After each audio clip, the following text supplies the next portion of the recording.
Bonjour, Andrea Bréard, je suis historienne des mathématiques chinoises et je vous présente aujourd'hui ce volume qui vient de paraître dans la série Bibliothèque chinoise des belles lettres. C'est le premier volume dans la série qui porte sur les mathématiques en Chine. Ça peut sembler étrange de voir un livre mathématique parmi les grands classiques confuciens, les écrits littéraires, les écrits philosophiques de la Chine ancienne. Mais je pense que les mathématiques font partie de la production culturelle en Chine autant qu'un classique du thé. Et c'est surtout parce que les livres mathématiques à cette période-là sont encore écrits en langage naturel et je dirais même qu'ils ont des caractéristiques poétiques.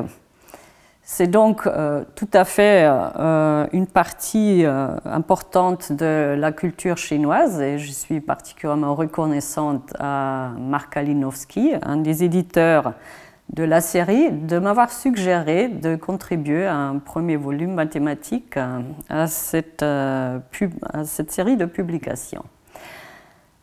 Voilà, donc un livre mathématique du 19e siècle. Pourquoi il est intéressant?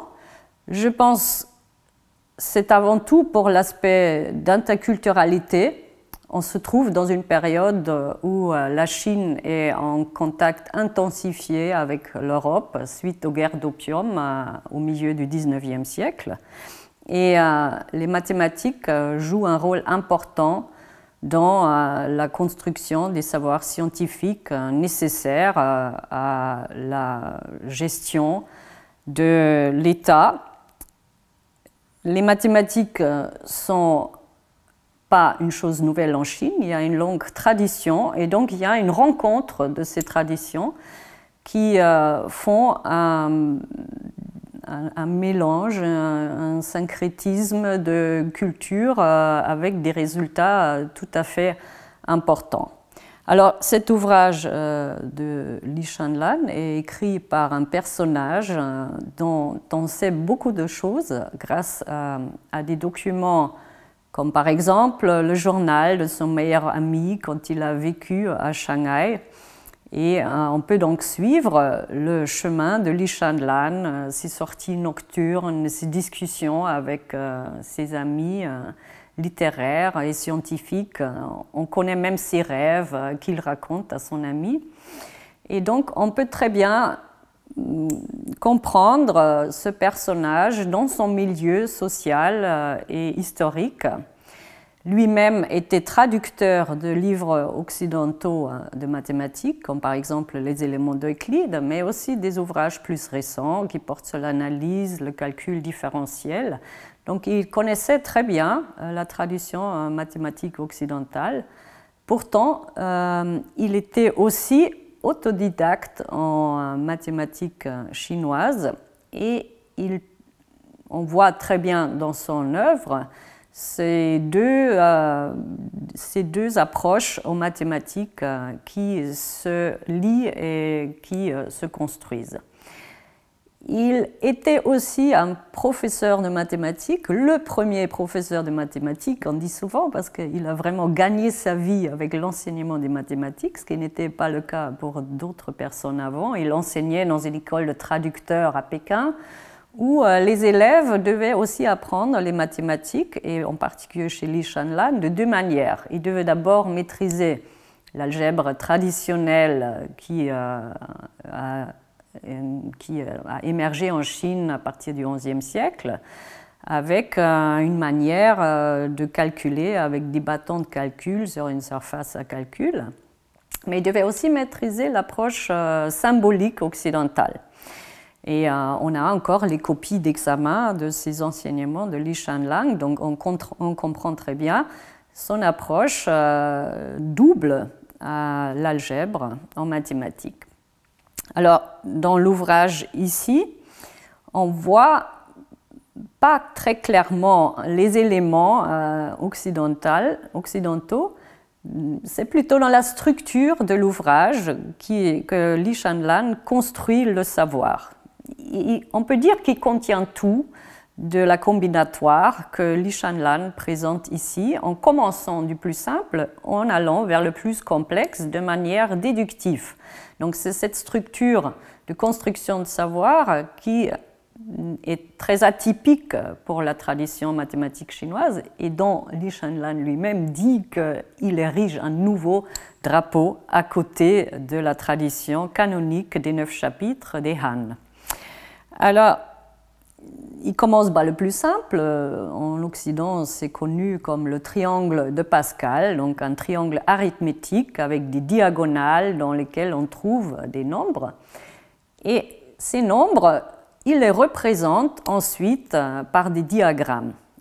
Il part de ce triangle très simple, il en construit en tout 13 de plus en plus complexes avec des formules de sommation qui donnent un langage naturel et qui sont jamais en général. Li Shanlan ne dit pas tout, il donne un algorithme pour nous dire comment calculer la somme, mais il invite le lecteur à trouver la formule générale, à reconnaître en quelque sorte un schéma, à déduire de manière inductive à partir des premières instances des diagonales une formule générale. Donc c'est le lecteur qui doit trouver. Il y a donc aussi un côté pédagogique pour reconnaître les vérités mathématiques.